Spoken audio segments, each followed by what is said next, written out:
सुन लीजिएगा, इसके बाद हम मिटाएंगे इसको, पूरे कोड को साफ कर देंगे, फिर पढ़ाएंगे लॉर्ड हेस्टिंग्स को। बात करें यहाँ पे सर जॉन वार्ले, इनका जो कार्यकाल की बात करेंगे 1805 से 1807। इन्हीं के समय में एक घटना घटित होता है। घटना कौन सा है? बेलौर सिपाही विद्रोह। ये बेलौर जो तमिलनाडु में है। इस समय फिलहाल मद्रास में जो गवर्नर बैठा है नाम है विलियम बेंटिंग। विलियम बेंटिंग यहाँ का गवर्नर है। यहाँ पे जब अंग्रेज जब सिपाही का भर्ती करते हैं सेना का, उसमें भारतीय भी शामिल होते थे। उसमें कुछ अंग्रेज सेना थे, भारतीय सेनाओं में से कुछ हिंदू हैं, कुछ मुस्लिम हैं। कहा जाता है कि लगभग यहाँ का अंग्रेज 370 सेना वहां पे थे और भारतीय सेना 1700 थे। लेकिन दोनों का रहन सहन सबका अलग था। हिंदू जो थे सेना वो तिलक लगाते थे, मुस्लिम जो थे वो दाढ़ी रखते थे। इस बात की खबर जब अंग्रेज को पता चला, कंपनी को पता चला, कहा कि अच्छी चीजें नहीं है, सबको एक समान किया जाए, ये अच्छा नहीं लग रहा देखने में, ये सच में लग रहा है कि भारतीय सेना है, हमारी सेना है ही नहीं है। इसी के बीच में एक व्यक्ति बन के आते हैं, आर्मी चीफ के पद पर चयनित होते हैं, नाम है सर जॉन कैरडॉक। ये बन के आते हैं 1805 में। जैसे जब आते हैं इन्होंने कहा न्यू ड्रेस कोड लाएंगे। न्यू ड्रेस कोड क्या रहेगा? तो इनमें टोपी रहेगा और टोपी के ऊपर एक कलगी लगा रहेगा। आप कलगी किसका रहेगा? चमड़ा का। अभी फिलहाल देखते होंगे कलगी लगता है तो पंख रहता है, देखिए नहीं रहता पंख कैसे?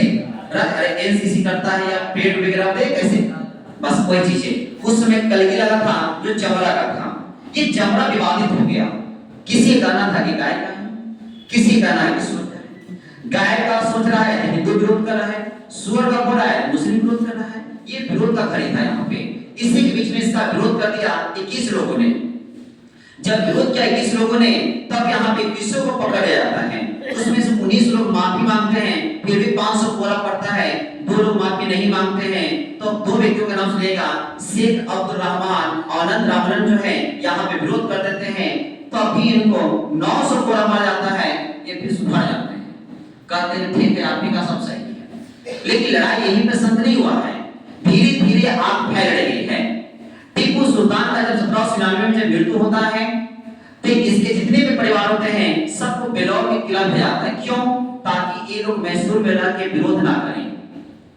तो सुनिए बेलौर कहाँ है? तमिलनाडु को पट्टी और कर्नाटक को साइड में, उल्टा पलटा नहीं जी, सीधा बेलौर में दिया गया है। इसी बेलौर में टीपू सुल्तान की पुत्री का शादी होने वाला था। डेट फिक्स हो गया है 9 जुलाई 1806। यहाँ पे भारतीय सेना थे, ताक में ही थे कि कब मौका मिले कि हम इनको अंग्रेज सेना को सब सिखाएं। ये डेट फिक्स हो चुका है 9 जुलाई 1806। जितने भी विरोधी सेना थे वो सब यहाँ पे एंट्री मारते बेलौर के किला में चले जाते हैं। जैसे ही रात होता है, रात्रि 2 बजे, तब यहाँ पे तोप और बंदूक की आवाज शुरू हो जाती है। रात्रि 10 जुलाई 1806 यहाँ पे जितने भी होते हैं अंग्रेज, सबको लगभग मारा जाता है। लगभग 150 अंग्रेज यहाँ पे मारे जाते हैं।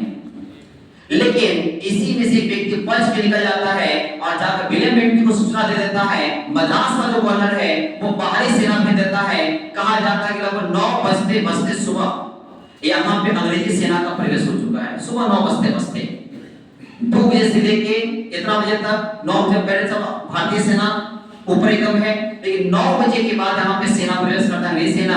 और यहाँ पहली सेना आने के बाद विद्रोह दोनों तरफ से होता है। लगभग वहां पे 350 भारतीय सेना मारे जाते हैं। इस सभी घटनाओं को जो देखकर आता है, नाम क्या है वहां से? सर जॉन वार्ले। ये बोलते हैं कि सही चीज नहीं है, हटाओ इसको। तब यहाँ पे उसी न्यू ड्रेस को सितंबर 1806 में बंद कर जाता है कि न्यू ड्रेस कोड नहीं चलेगा, कि लोग यहाँ के विरोध कर रहे हैं। आइए यहाँ से मिंटो फर्स्ट की बात करेंगे तो 1807 से 1813। इनके समय में एक घटना घटित है, अमृतसर की संधि। 25 अप्रैल 1809 अमृतसर की संधि जो होती है, राजा रणजीत सिंह और चार्ल्स मेडकॉफ, वहां पर लिखा था मिंटो फर्स्ट था, लिखे दिखा है वहां पे।